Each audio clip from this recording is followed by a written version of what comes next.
हे guys welcome back channel में हूँ flex and हाँ आज जो पता है कि मैं बहुत टाइम बाद वीडियो बना रहा हूँ बट उसके पीछे बहुत सारे रीजंस है पर हम लोग उस पर टाइम वेस्ट नहीं करेंगे एंड अभी से वीडियो अप टू डेट रहेंगे। सो आज मैं एक्सप्लेन करने वाला हूँ टोक्यो माजिन एपिसोड 5। तो अगर वीडियो अच्छा लगे तो लाइक शेयर एंड सब्सक्राइब कर देना। So let's start. तो लास्ट टाइम हमने देखा था कि रियोची डीमन बनता है डार्क आर्ट्स को यूज करके एंड फिर मर भी जाता है उसी डीमन के थ्रू जिसने उसको डार्क आर्ट्स सिखाए थे। So let's continue.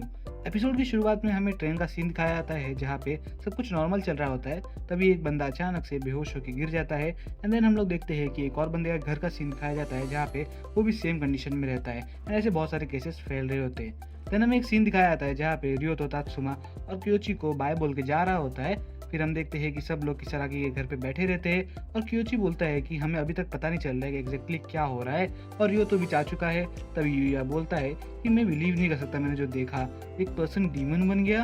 अभी जो हम लोग जिससे डीमन से फाइट कर रहे थे अभी तक वो सभी के ह्यूमंस थे। तो किसारागी बताता है कि ऐसा नहीं है, ये डीमन अलग था, तो उसको जानबूझ के डीमन बनाया गया है वो स्पेल को यूज करके जिसकी उससे हेट्रेड बढ़ा दी गई थी। तो मिसाटो पूछती है कि स्पेल ऐसा भला कौन कर सकता है। तो क्योची उस डीमन के बारे में सोचता रहता है। तभी हम देखते हैं कि किसारागी बोलता है कि सब लोग जो पावर्स यूज करते हैं वो डीमन बने ऐसा जरूरी नहीं है, ये स्पेल बस उन्हीं लोगों को अट्रैक्ट करता है जो दिल में है ना डार्कनेस रखते हैं।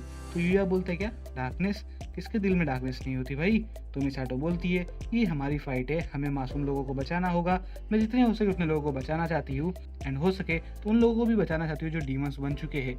तो यूया इसके लिए मान जाता है। तभी हम देखते हैं कोमाकी बोलती है तुम लोग उस डीमन से फाइट करोगे, तुम्हें पता है ना वो कितना ज़्यादा खतरनाक है, तुम मर भी सकती हो, सब कुछ पहले ऐसा करते हैं ना, चलो नॉर्मल स्कूल लाइफ जिएंगे, ये हमारा समर वेकेशन है। तो मिसाटो बोलती है ये हमारी जिम्मेदारी है। तो कोमाकी चिल्लाती है और बोलती है तुम हमेशा ऐसे ही अच्छी बनती रहती हो पर किसी को बचाने की पावर नहीं है तुम्हारे पास। तभी हम देखते हैं वो वहाँ से रोते हुए भाग जाती है और मिसाटो बोलती है कि कोमाकी समझ ही जाएगी जल्दी और पूछती है कि आनको अभी तक घर से बाहर नहीं निकली क्या। देन हमने सीन दिखाया था जहाँ पे पुलिस इन्वेस्टिगेट करती थी वो सब केसेस से रिलेटेड जो स्टार्टिंग में दिखाए गए थे और कुछ बच्चे भी बातें करते रहते हैं उसके बारे में, वो सब कर्स वगैरह एंड न्यूज़ वगैरह में वही सब चल रहा होता है। देन हम देखते हैं कि कोमाकी अकेली रहती है और मिसाटो से बातें नहीं करती और फिर हमें ना जिम का सीन दिखाया जाता है जहाँ पे क्योची बैठा रहता है और यूया एक्सरसाइज करता रहता है और पूछता है कि तुम यहाँ पे क्या कर रहे हो आज, तुम अभी तक किसारागी के बारे में सोच रहे हो ना, वो डार्कनेस वाली बात के बारे में। तभी हम देखते हैं किसारागी बुद्धा श्राइन्स के बारे में पढ़ रहा होता है जो डीमंस को सील करते हैं। देन हमें सीन दिखाया जाता है जहाँ पे मिसाटो आनको को मिलने गई रहती है पर आनको उसे मिलने से मना कर देती है। फिर हम देखते हैं कि एक सीन दिखाया जाता है जहाँ पे एक नर्स बिल्ली को खिला रही होती है एंड वहीं से मिसाटो जा रही होती है बाजू से एंड हमें एक डॉग की स्पिरिट दिखाई जाती है।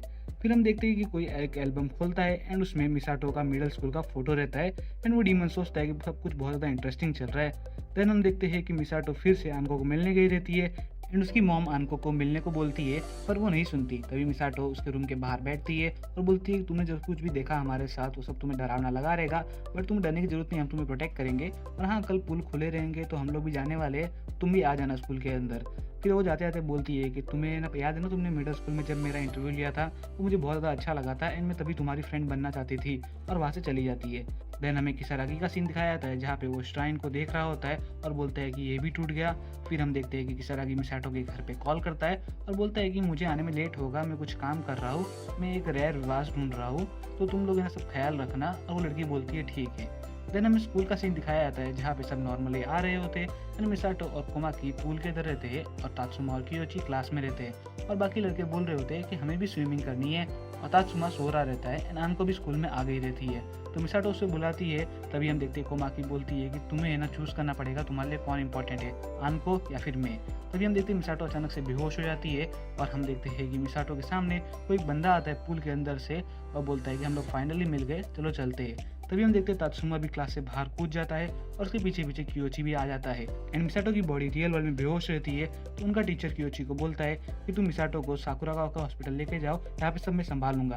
तो कियोची बोलता है तुम्हें उसके बारे में कैसे पता। तभी हम देखते हैं कोमाकी चिल्लाती है और बोलती है कि तुम उसके बारे में झगड़ा मत करो और चलो यहाँ से। देन हम देखते हैं सब लोग साकुरागावा का हॉस्पिटल पहुंच जाते हैं और अंदर जाते हैं, उनको कोई नहीं दिखता, एक हॉस्पिटल में एक बंदा नहीं दिखता।